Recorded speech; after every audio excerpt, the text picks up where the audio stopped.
இதுதான் கேஸ்நட் ரிங்கு. வீச்சு வலையோட முதல் ஸ்டெப்பு. மேலே இருக்கிறது இதுதான். நம்மளுக்கு 10 கன்னி வேணுங்கிறனால இப்படி 10 புள்ளி வச்சு சமமாக பிரிச்சுருக்குறோம். அடுத்து அந்த ரிங்கை எடுத்து ஒரு டேபிளில் ஒரு கயிறு, டேபிள்லேயோ சேர்லேயோ ஒரு கயிறு கட்டிட்டு அதனோட ஒரு எண்டில் அந்த ரிங்கை கட்டிடணும்.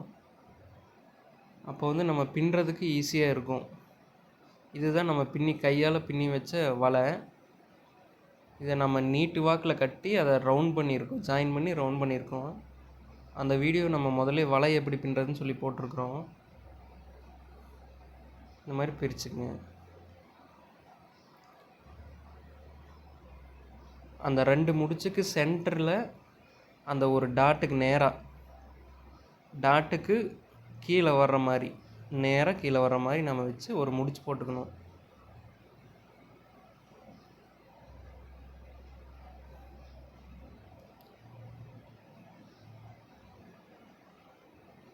கையால் முடிச்சு போடுறது லூஸாக தான் இருக்கும். நம்ம மறுபடியும் அந்த வலை முடிச்சு போடும்போது தான் டைட் ஆகும். பாருங்கள், அதுக்கு இந்த 2 கன்னிக்கு சென்டரை அது கூட வச்சு ஜாயின் பண்ணியாச்சு. இப்படி சுற்றி கையை சுற்றி போடுங்க. இப்படி ஓவர் நூலை இப்படி கொஞ்சம் இழுத்து டைட் பண்ணி இப்படி கை மேலே இப்படி நூலை போட்டு, இப்போ பார்த்தீங்கன்னா இந்த கன்னியும் அந்த வளையமும் சேர்ந்து வி மாதிரி இருக்கும். இந்த 2க்கும் கீழே விட்டு இப்படி இழுத்திங்கன்னா டைட் ஆகிரும்.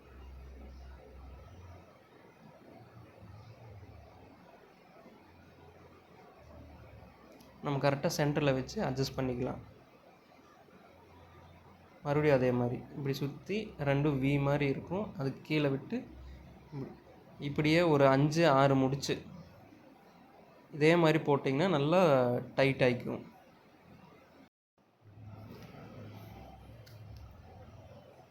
இதுக்கு நீங்கள் சின்ன நூலும் பயன்படுத்தலாம், பெரிய நூலும் பயன்படுத்தலாம். அதை நான் 2மே யூஸ் பண்ணி நான் போட்டிருப்பேன். கடைசியில் காட்டுறேன். அது 2க்கும் டிஃப்ரெண்ட் பார்த்தீங்கன்னா உங்களுக்கு தெரியும் பாருங்க. இப்போ முடிச்சு போட்டாச்சு. முடிச்சு போட்டோன்னா அது பாருங்கள் எவ்வளோ டைட்டாக இருக்குன்னு. இது நம்ம ஒரு கன்னி ஜாயின் பண்ணியிருக்கோம். இதே மாதிரி மீதி 9 கன்னி இதே மாதிரி ஒவ்வொரு டாட்லேயும் வச்சு ஜாயின் பண்ணணும். இது அடுத்த கன்னி அதே மாதிரி சென்டரில் வச்சுட்டு கை மேலே இப்படி சுற்றி வி மாதிரி இருக்கா, அடியை கீழே விட்டு இப்படி இழுத்து டைட் பண்ணிக்கங்க. இப்போதைக்கு அந்த சென்டர் மட்டும் நம்ம ஜாயின் பண்ணுறோம். கடைசியாக ஃபினிஷ் பண்ணுறது எப்படின்னு காட்டுறேன். சேம் அதே ப்ராசஸ் தான். 5 முடிச்சு 6 முடிச்சு போட்டு நல்லா டைட்டாக இறுக்கணும்.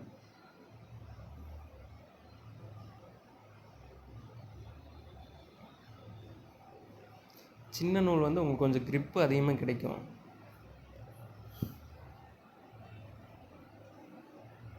உங்களுக்கு பின்னுறதுக்கும் டைட் பண்ணுறதுக்கும் கொஞ்சம் ஈஸியாக இருக்கும்.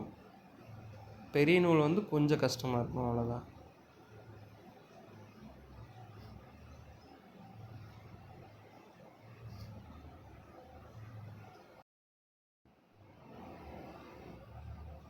இதே மாதிரி தான் ஒவ்வொரு டாட்டு கீழேயும் அதே மாதிரி நம்ம ஜாயின் பண்ணுறோம்.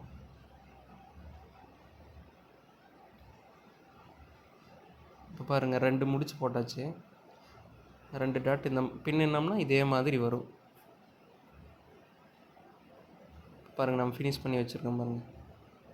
இது சின்ன நூலில் போட்டது, இது பெரிய நூலில் போட்டது. பெரிய நூல் சீக்கிரம் பின்னிடலாம், ஆனால் டைட் பண்ணுறது கொஞ்சம் கஷ்டம். இது சின்ன நூல் பின்னுறதுக்கு லேட் ஆகும், ஆனால் இருக்கிறது ஈஸி. டைட் பண்ணுறது ஈஸி. பெரிய நூலில் கட்டினது பாருங்கள் எப்படி இருக்குன்னு. இது சின்ன நூலில் கட்டினது. ஃபினிஷிங் 2மே நல்லா தான் இருக்கும்.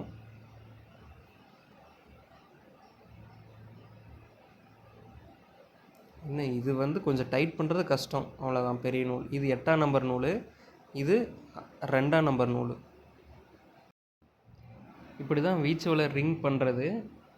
இதுதான் வலையோட மேல் பகுதியில் இருக்கிறது. இதுதான் ஃபஸ்ட் ஸ்டெப். இதில் எப்படி கன்னிகளெல்லாம் வந்து ஜாயின் பண்ணுறோன்னு அடுத்த வீடியோவில் பார்ப்போம்.